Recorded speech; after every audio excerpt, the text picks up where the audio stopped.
Everyone, मैं पूजा कपूर स्वागत करती हूँ आप सभी का आपके अपने YouTube channel SM English classes पर।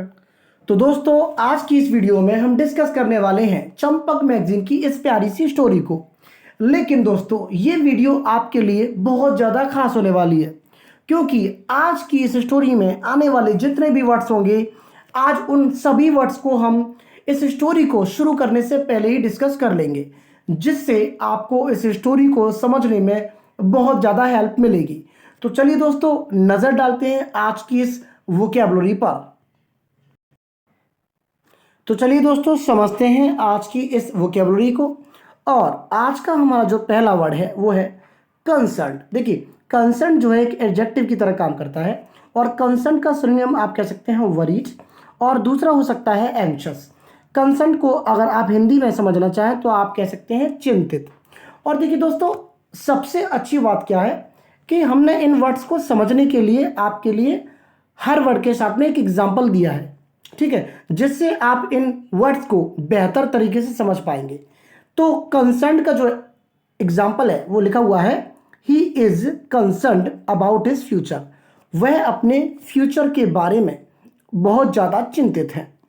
अगला वर्ड है हमारा स्कोल्ड, और स्कोल्ड जो है वो एक वर्ब की तरह काम करता है। स्कोल्ड का मतलब होता है डांटना, और इसका सिनोनिम है रेप्रिमांड, या फिर आप कह सकते हैं चाइल्ड। इसका एग्जाम्पल लिखा हुआ है, why are you scolding me. Why are you scolding me मतलब तुम मुझे क्यों डांट रहे हो। बढ़ते हैं दोस्तों अगले वर्ड की तरफ, और अगला वर्ड है हमारा कंसोल। देखिए दोस्तों, कंसोल का मतलब है चुप कराना। कंसोल भी एक वर्ब की तरह काम करता है, और इसका जो सिनोनिम है वो है पैसिफाई या फिर एले। दोस्तों, आपने देखा होगा कि जब कोई व्यक्ति रोता है तो उसको चुप कराने के लिए, उसको सांत्वना देने के लिए बहुत सारे लोग वहाँ पर इकट्ठे होते हैं। इसका जो एग्जाम्पल है वो बहुत ही बेहतरीन है, आप इसको अच्छे से समझ पाएंगे। Everyone was trying to console her when her husband passed away.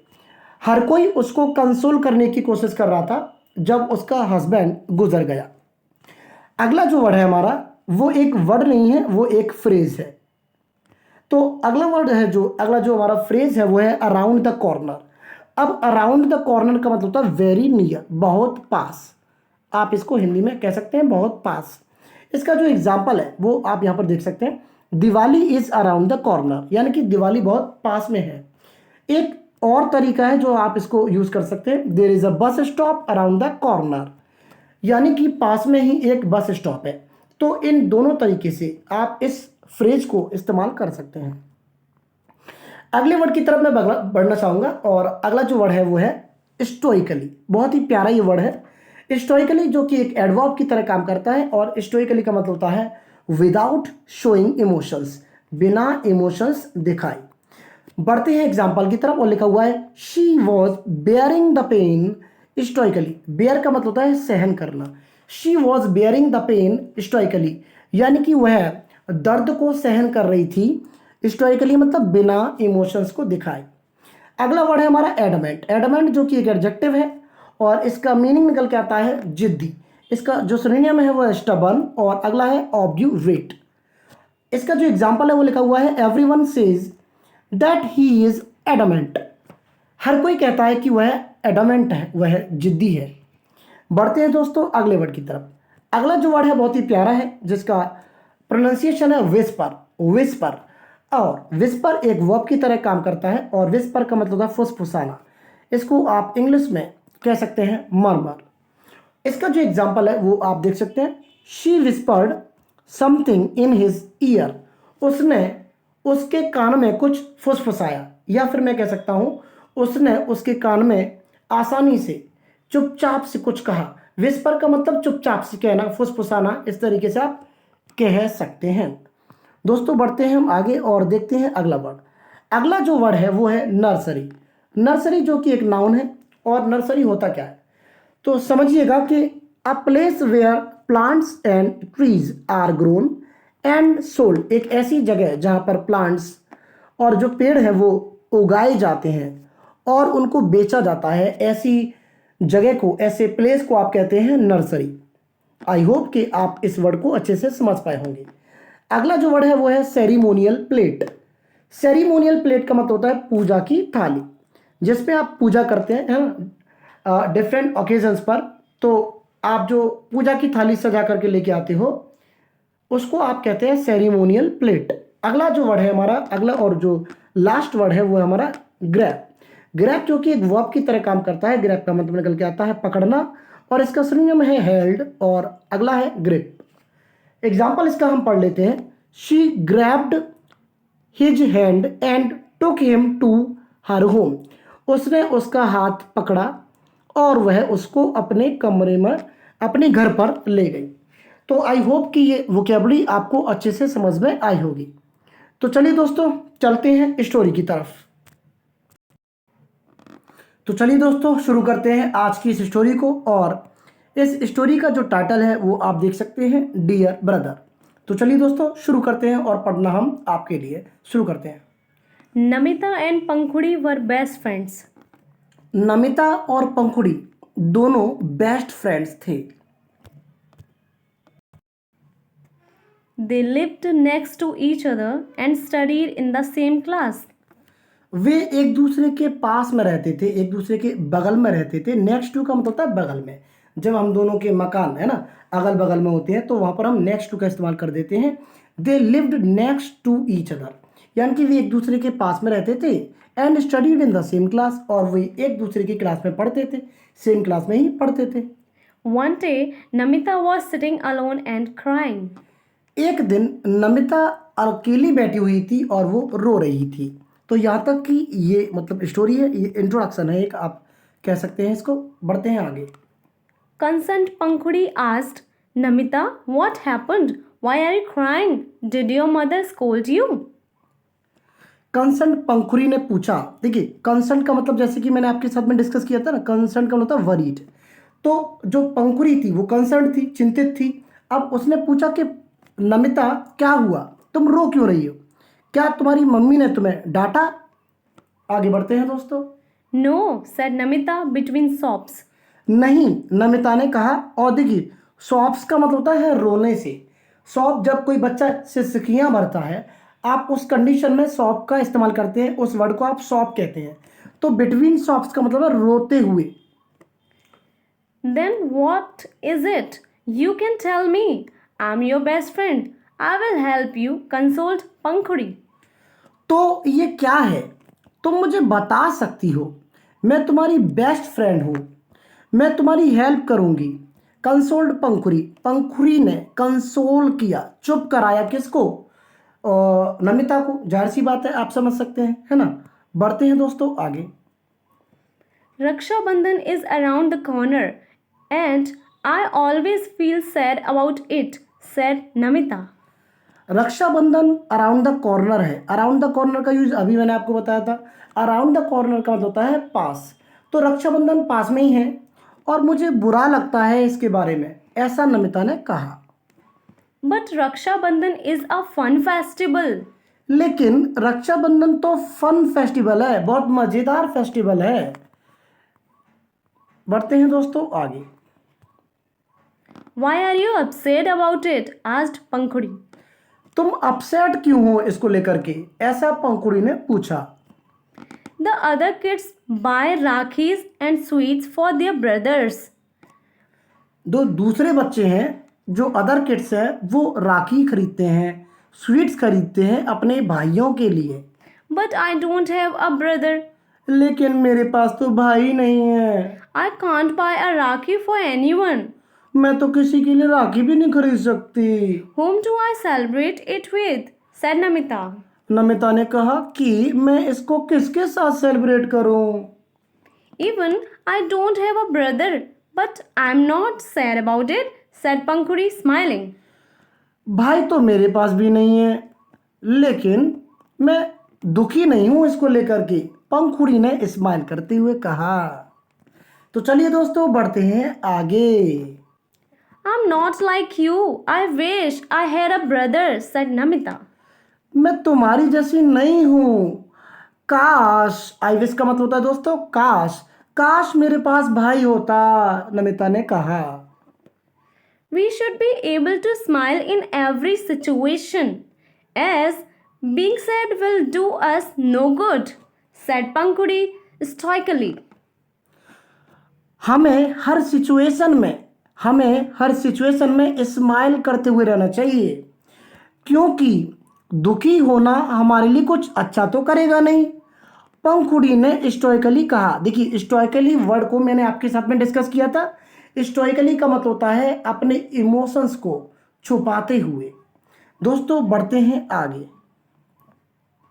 I want to celebrate Raksha Bandhan, but can't do so without a brother. Can I? Asked Namita, still adamant about it. मैं Rakshabandhan celebrate करना चाहती हूँ, लेकिन ये एक भाई के बिना तो नहीं हो सकता ना, ऐसा नमिता ने कहा। Still adamant about it. और एडमेंट वर्ड को मैंने अभी अभी आपके साथ में डिस्कस किया था। एडमेंट का मतलब होता है जिद्दी, यानी कि जिद्दी होकर के। अभी वो जिद्दी थी और उसने कहा कि ऐसा एक भाई के बिना तो नहीं हो सकता ना। तो दोस्तों, बढ़ते हैं आगे और देखते हैं आगे इस स्टोरी को। That's right, but I have an idea. Saying this, Pankuri whispered something in Namita's ears. ये तो बिल्कुल ठीक है, लेकिन मेरे पास एक आइडिया है। ऐसा कहते हुए पंखुड़ी ने क्या किया, नमिता के कानों में कुछ फुसफुसाया। विस्पर का मतलब अभी मैंने आपके साथ में डिस्कस किया था, फुसफुसाना। तो चलिए दोस्तों, आगे बढ़ते हैं। Namita smiled when she heard Pankuri's idea. Namita को स्माइल आ गई, नमिता हंसी जब उसने पंखुड़ी के आइडिया को सुना। They both decided to meet at 4 o'clock to buy Rakis and went to the nearby market. उन दोनों ने डिसाइड किया 4 बजे मिलने के लिए, राखी खरीदने के लिए और पास वाले बाजार में, पास वाले मार्केट में जाने के लिए। They saw many colorful Rakis and picked the best ones. उन्होंने बहुत सारी कलरफुल राखीज को देखा और जो बेस्ट उनको लगी उनको पिक कर लिया, चुन लिया, उन्होंने उठा लिया। Then they went to a nursery that sold plants and bought 2 mango saplings. तो उन्होंने क्या किया कि फिर एक नर्सरी चले गए। नर्सरी अभी अभी मैंने बताया था ना, एक ऐसी जगह जहाँ पर पेड़ों को उगाया जाता है फिर उनको बेचा जाता है। तो वे एक नर्सरी चले गए जहाँ पर मतलब प्लांट्स को बेचा जाता है। तो वहाँ से क्या किया, उन्होंने 2 मैंगो सैपलिंग्स खरीद लिए। सैपलिंग्स जो होते हैं ना, नन्हे पौधे, उनको कहते हैं। मैंगो की 2 सैपलिंग्स उन्होंने खरीद लिए। बढ़ते हैं दोस्तों आगे। On the day of Raksha Bandhan, they woke up early, got ready and prepared the ceremonial plates. Rakshabandhan वाले दिन वे जल्दी उठे, वे तैयार हो गए और उन्होंने प्रिपेयर करना था, तैयार करना, और उन्हें तैयार कर ली सेरेमोनियल प्लेट्स, यानी कि पूजा की जो थालियां होती हैं वो उन्होंने तैयार कर ली। Namita's mom was surprised to see her dressed for the day, as otherwise Namita would be sad on this occasion and not get out of bed. शाबाश, बहुत अच्छे मैम, आप बहुत अच्छा पढ़ रही हैं। नमिता की जो माँ थी वो सरप्राइज हो गई, क्या, उसको ड्रेस्ड देख करके। यानी कि ड्रेस्ड का मतलब यहाँ पर क्या, देखिए यहाँ पर ड्रेस्ड का मतलब है तैयार देख करके।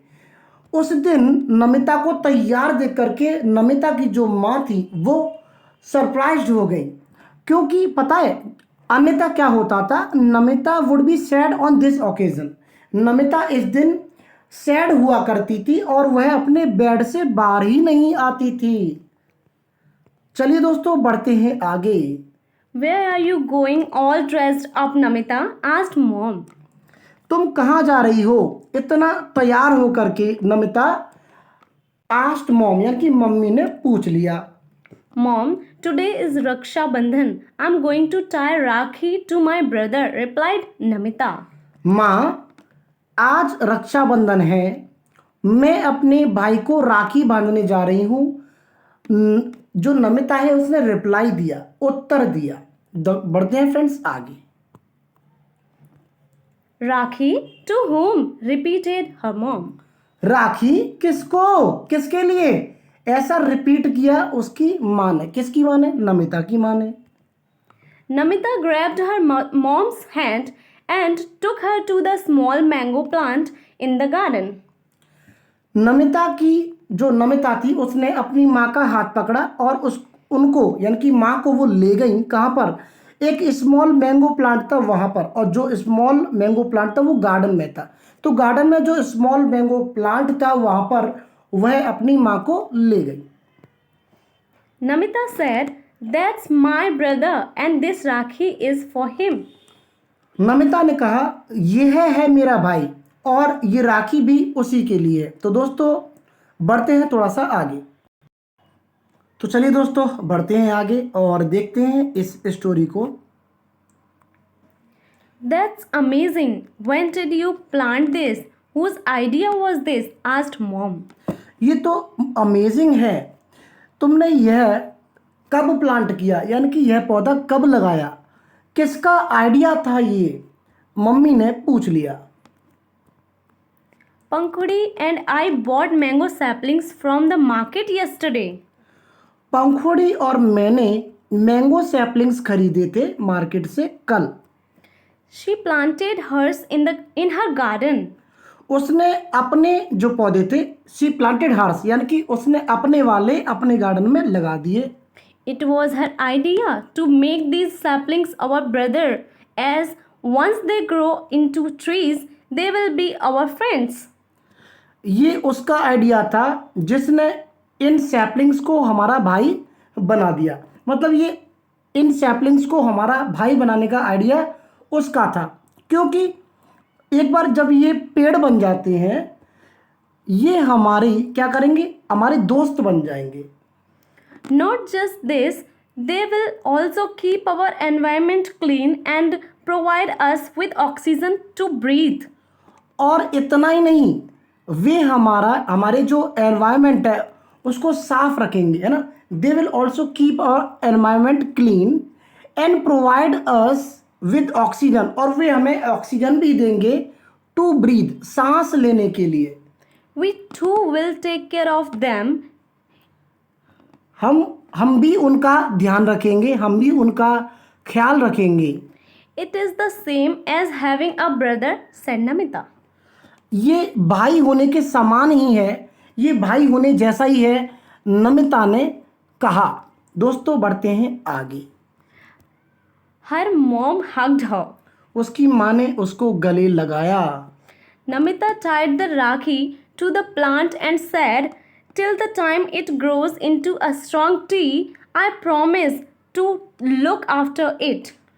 नमिता ने क्या किया, राखी को बांध दिया उस प्लांट के लिए, है ना, जो प्लांट था उसको, उस राखी को बांध दिया और कहा till the time it grows into a strong tree, जिस समय तक यह एक बड़ा पेड़ बनेगा, जब एक मजबूत पेड़ बनेगा तब तक आई प्रॉमिस, मैं मतलब ये प्रॉमिस करती हूँ, टू लुक आफ्टर इट, इसकी देख रेख करने के लिए मैं इसका ख्याल रखने का प्रॉमिस करती हूँ।